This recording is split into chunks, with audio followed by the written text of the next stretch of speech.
अस्सलामुअलैकुम dear student, I hope you're all well.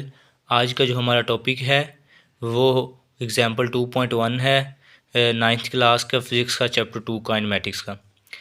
पहले हमने स्केलर और वेक्टर पढ़ा। स्केलर में हमने ये पढ़ा कि उसमें मैग्नीट्यूड होती है। फिर हमने पढ़ा वेक्टर। वेक्टर में क्या होता है, मैग्नीट्यूड भी होती है और डायरेक्शन भी होती है। अब उसके बाद हमने प्रेजेंट किया कि वेक्टर को कैसे प्रेजेंट करते हैं। उसमें हमने पता चला कि हमें ब्रॉड लेटर में हम लिखते हैं, लेटर थोड़े बड़े लिखते हैं, या हम जो लेटर है उसके ऊपर एरो का निशान लगाते हैं या फिर बार का निशान लगाते हैं। अब हम एक एग्जांपल करेंगे, हमें पता चलेगा कि हम एक वेक्टर को किस तरह से प्रेजेंट करते हैं। तो एग्जांपल ये है कि प्रेजेंट करें एक फोर्स है 80 न्यूटन की, acting toward north to east. एक जो फोर्स है वो 80 न्यूटन की है, कहाँ से लेकर शुमाल से ईस्ट तक, मशरक़। तो ये हम इसका सोल्यूशन क्या करेंगे, स्टेप 1 में हमने ये करना है, ड्रा करना है टू लाइन जो है वो परपेंडिकुलर हो टू ईच अदर। दो लाइन परपेंडिकुलर हो ईच अदर, एक दूसरे से। हॉरिजॉन्टल लाइन जो है वो प्रेजेंट कर रही हो ईस्ट वेस्ट, और जो वर्टिकल लाइन हो वो रिप्रेजेंट क्या करे, नॉर्थ से साउथ डायरेक्शन। ठीक है, तो ये हमने कर दिया। अब मैंने जिस तरह से ये बनाई है ये मेरे ख़्याल से गलत बन गया है, क्योंकि जैसे मैं पहले बैठा था तो उस हिसाब से तो ये सही थी, लेकिन अब जो है वो मुझे भी गलत लग रही है। तो हमने क्या, हॉरिजॉन्टल लाइन जो है वो किस तरह से बनानी है, ये हमारे पास हॉरिजॉन्टल, ये हम दोबारा फिर बनाएंगे। ये हमारे पास है हॉरिजॉन्टल, ठीक है। तो हॉरिजॉन्टल में हमने कौन सा लगाना है, ईस्ट वेस्ट। ये हमने ईस्ट लगा दिया और ये हमने वेस्ट लगा दिया, ठीक है। और जो वर्टिकल लाइन ये हमारे पास होगी वर्टिकल लाइन। वर्टिकल लाइन में हमने क्या करना है, लाइन प्रेजेंट कैसे करनी है, नॉर्थ और साउथ। कौन सी, नॉर्थ और साउथ। तो हम क्या करेंगे, ये नॉर्थ लगा दिया, ठीक है, और ये हमने साउथ लगा दिया, ठीक है। तो अब हमने क्या करना है, नहीं सॉरी ईस्ट इस साइड पे आएगा और ये इसके उल्टे इधर वेस्ट आएगा, ठीक है। और इस हिसाब से जो हमारे पास है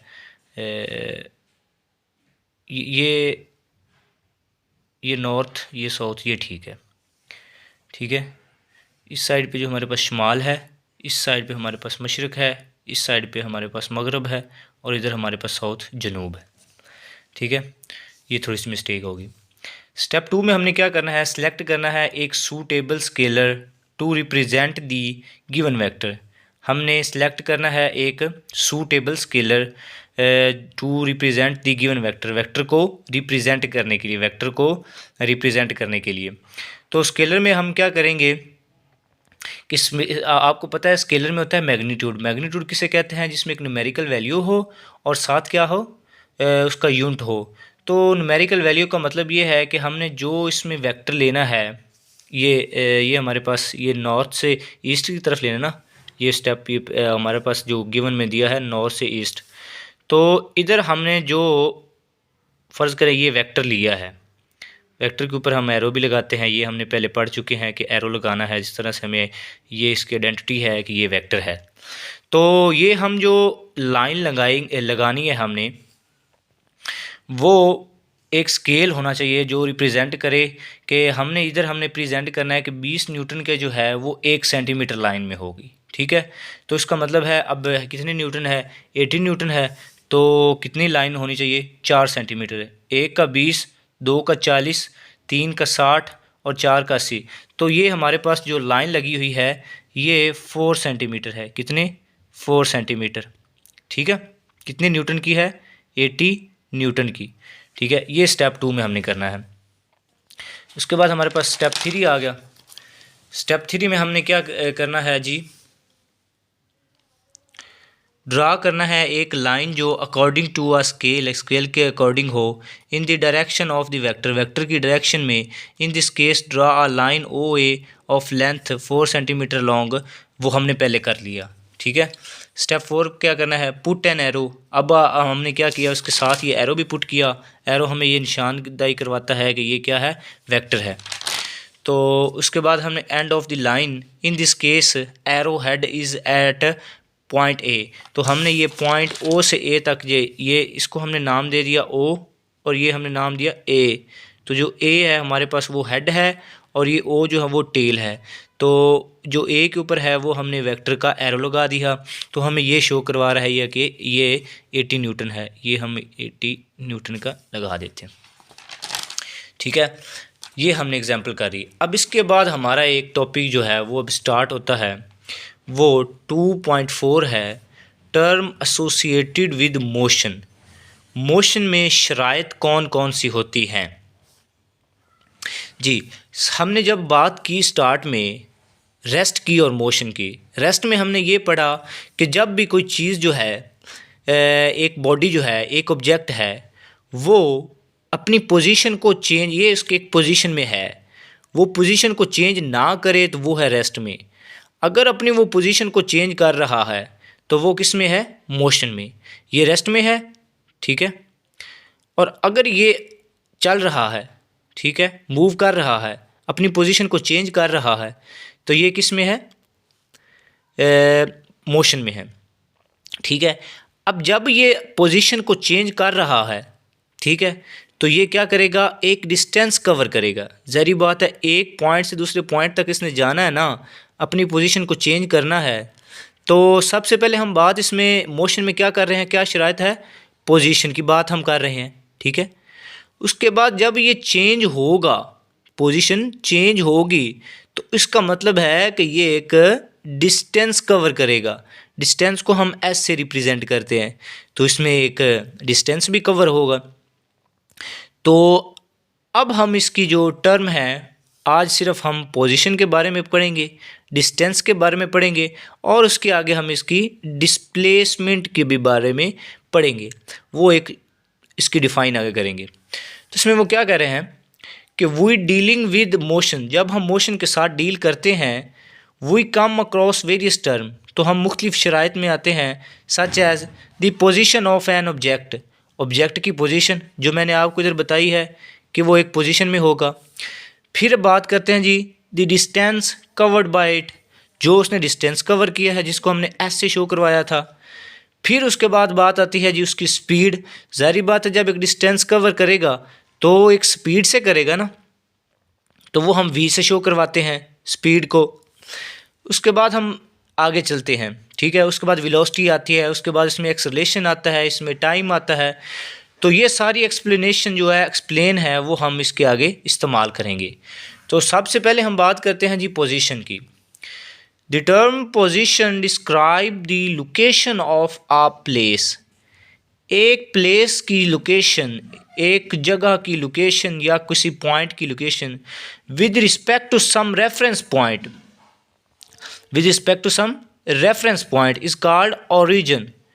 इसको हम क्या बोलते हैं, ओरिजिन भी बोलते हैं। क्या कह रहा है वो, कि हम एक, ये टर्म जो पोजीशन है ये कैसे ज़ाहिर की जाती है, लोकेशन हो एक जगह की या एक पॉइंट की, with respect to some reference point, उसके आगे जो मिलाने के लिए कोई एक पॉइंट दिया गया हो। ये एक जो हमारे पास लोकेशन है और इसको मिलाने के लिए आगे कोई पॉइंट दिया गया हो, तो उसको हम पोजीशन कहते हैं, और इसे हम ओरिजिन भी कहते हैं। इसके बाद हम बात करते हैं इसकी एग्जांपल की। You know to describe the position, you want to describe the position of your school from your home. आप जाहिर करना चाहते हैं पोजीशन अपने घर, स्कूल से अपने घर तक की। ठीक है, तो हम क्या करेंगे, let the school be represented by S. तो स्कूल को हम कैसे प्रेजेंट करेंगे, एस के ज़रिए, एंड होम बाय एच, और होम को एच से रिप्रेजेंट करेंगे। The position of your school from your home, आपके जो स्कूल से लेकर घर तक की जो पोजीशन है, will be represented by a straight line H S in the direction from H two S. तो ये हमारे पास उन्होंने बात की थी कि ये हमारे पास होम है हमारा, और ये जो है ये स्कूल है। तो ये हमारे पास एक पॉइंट है जिसको जो हमने लोकेट किया है। हमारा होम, ठीक है। अब हम इसके आगे बात करते हैं जी, इसने स्कूल तक जाना है, तो ये हमारे पास रेफरेंस पॉइंट है, ठीक है। तो इसको हमने पोजीशन का नाम, ये एक पोजीशन बन गई है, ठीक है, होम से लेकर स्कूल तक। अब इसके बाद हम बात करते हैं जी डिस्टेंस की। डिस्टेंस की डिफाइन कुछ यूँ है, length of a path between two points is called the distance between those point. जो लेंथ हो, लंबाई हो, ऑफ अ पाथ एक रास्ते की, बिटवीन टू पॉइंट के दरमियान, is called distance between those point, उन दोनों पॉइंट के दरमियान वो से हम कहेंगे डिस्टेंस। अब इसकी एग्जांपल के थ्रू समझते हैं।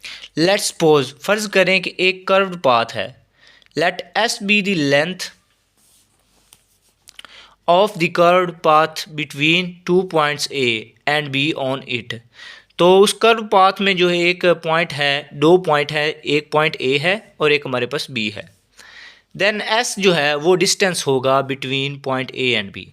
ये हमारे पास जी एक एग्जांपल है, ये एक कर्व्ड है, ठीक है, टेढ़ा रास्ता है, उसमें हमने दो पॉइंट लिए हैं, एक पॉइंट ए है, एक पॉइंट बी है। अब जो हमारे पास डिस्टेंस होगा ना, वो ये जो डॉटेड लाइन में मैंने लगाया है, ये जो हम डिस्टेंस कवर करेंगे ए पॉइंट से बी पॉइंट तक जाने में, जो हम सफ़र तय करेंगे, इसके अंदर अंदर की बात कर रहे हैं, ए पॉइंट से बी पॉइंट के अंदर अंदर ये डॉटेड लगे हुए हैं, इसको हम डिस्टेंस कहेंगे, ठीक है। और इसको हम एस से रिप्रेजेंट करते हैं। आगे डिस्प्लेसमेंट और ये जो डिस्टेंस है, ये एक स्केलर क्वांटिटी है। इसमें मैग्नीट्यूड है कि कितने किलोमीटर यहाँ से यहाँ तक गया है, लेकिन हमें डायरेक्शन का कोई पता नहीं, ठीक है, इसमें डायरेक्शन नहीं होती। Displacement is the shortest distance between two points which has magnitude and direction. Displacement जो है वो एक शॉर्टेस्ट डिस्टेंस होता है between two points which has magnitude, जिसमें मैग्नीट्यूड भी होती है और डायरेक्शन भी होती है। इसकी एग्जांपल के थ्रू हम इसको समझते हैं। कंसीडर करें कि एक जो बॉडी है that move from point A to point B, यही हमारे पास एग्जांपल है कि एक बॉडी जो है वो मूव कर रही है पॉइंट ए से लेकर पॉइंट बी तक, ठीक है, अलॉन्ग अ कर्व्ड पाथ, एक कर्व्ड पाथ में, ठीक है। तो ज्वाइन करो point A and B by a straight line. तो जी हमने पॉइंट ए से लेकर बी तक जो है इनको दोनों को ज्वाइन किया है, किसके साथ, एक स्ट्रेट लाइन के साथ, ठीक है। तो ये जो स्ट्रेट लाइन है A B give the distance, क्या दे रही है, distance which is the shortest between A and B, जो ए और बी के दरमियान में शॉर्टेस्ट डिस्टेंस जो है वो दे रही है हमें। तो ये जो शॉर्टेस्ट डिस्टेंस है, इसमें मैग्नीट्यूड है डी, क्योंकि इसमें सिर्फ हमने बात की थी ए और बी के दरमियान के जो पॉइंट हैं, लेकिन जब हम बात डिस्प्लेसमेंट की करते हैं तो हमें पता चल रहा है कि वो ए से बी तक का पॉइंट में शॉर्टेस्ट उसने कवर किया फासला, तो हमें एक डायरेक्शन पता चल रही है। तो डायरेक्शन की वजह से जिसमें मैग्नीट्यूड भी हो और डायरेक्शन भी हो, वो हमारे पास होता है वेक्टर क्वांटिटी। तो ये हमारे पास डिस्प्लेसमेंट क्या है, एक वेक्टर क्वांटिटी है। तो जी आज का हमारा यही टॉपिक था। आज हमने ये एक एग्जांपल की और साथ हमने डिस्टेंस और डिस्प्लेसमेंट को एक्सप्लेन किया। Thank you so much. अल्लाह हाफिज़।